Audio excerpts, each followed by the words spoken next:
I'm letting someone else teach my kids.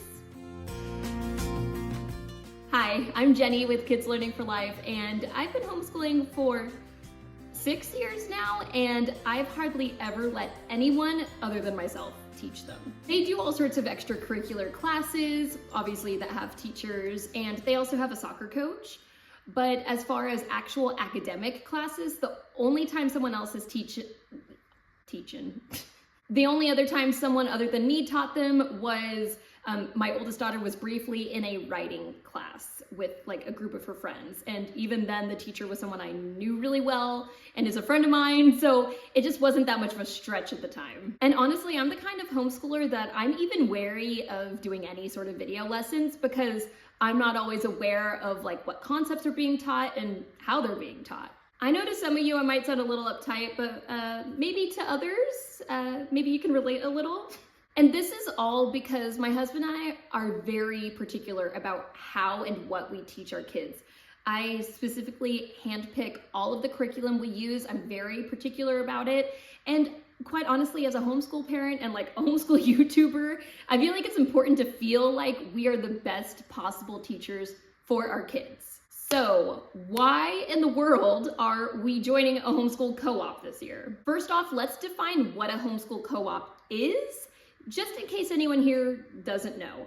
My very basic understanding of what a homeschool co-op is that it's like a group of people coming together to teach their kids together in a very communal way. This is not a drop-off program. This isn't a place where you can drop your kids off and go get other stuff done. The parents are very involved. The parents themselves are teaching this group of kids together. And joining a co-op has been a decision many years in the making. So let's travel backwards in time a bit, just to kind of give you my perspective over the years. A few years ago when we first moved to this area, we were brand new, we didn't know anyone here, and my first mom friend that I made was telling us about her amazing co-op, and she would tell me all this stuff, not in a bragging way, but just like in an admiring way. And I was like, oh my gosh, that sounds really cool. Like, wow, I'm so jealous and all this stuff. And I genuinely did mean it, but I like wasn't in the place where I was interested in joining a co-op at the time.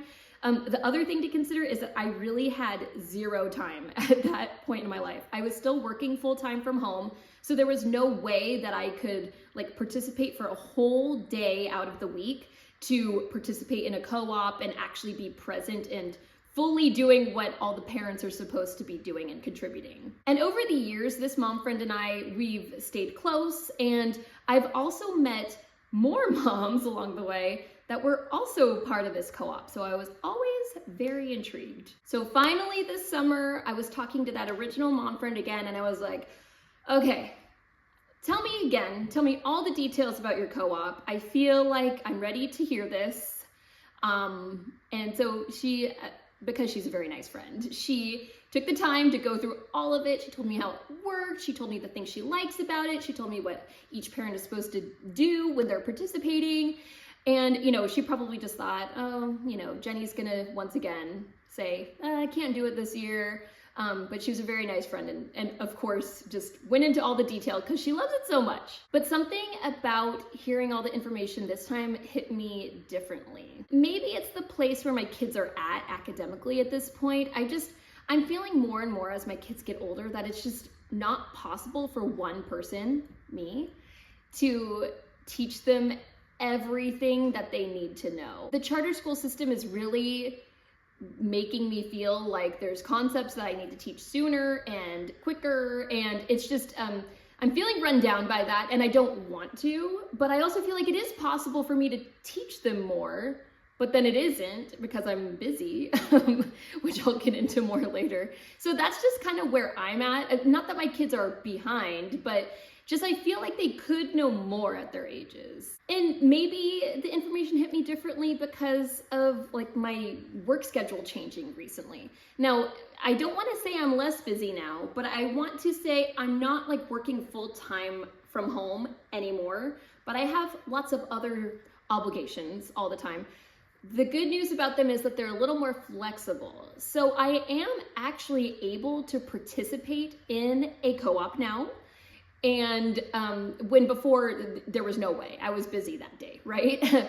But now I can kind of rework my schedule, mine and my husband's schedules, to make it so that we can be fully participatory. And while these are all valid reasons why I was more drawn to the co-op at this point in our lives, I think the main thing that I had to come to terms with myself is that I am okay with outsourcing and asking for help when I need it. I would love at this point to let someone else have the opportunity to teach my kids maybe 1 or 2 subjects at a time so that it's less pressure on me throughout the week. Like I said, my husband and I have busy but semi-flexible work schedules. So there are certain times of the year, just based on our work, that like weeks go by at a time that we just simply do not get any homeschool done. Now, if we were to join this co-op, right, then 1 day a week, we would be doing the classes and they would have assignments that they can complete throughout the week before the next day of classes.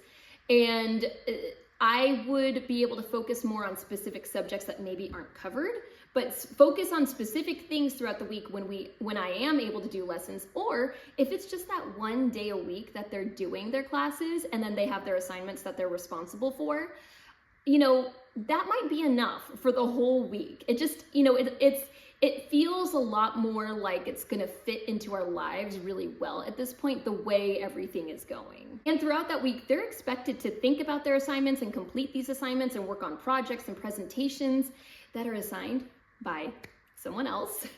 And let's all be honest, our kids are usually more receptive to be given tasks like this if they're not given by mom.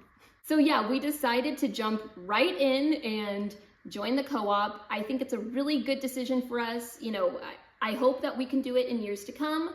We will see how this first year goes, but I think it's going to be a really good fit for us as a family. We really love this community that we're going to be a part of, and I'm just so looking forward to just a little bit less pressure on me as the homeschool mom, so that frees us up more throughout the week to do our, you know, life skills, extracurriculars, all of the above. If you're interested to hear more homeschool updates from yours truly, I made a video about how we use Good and the Beautiful right now, so I'll link to it right over here. See you next time, and happy homeschooling.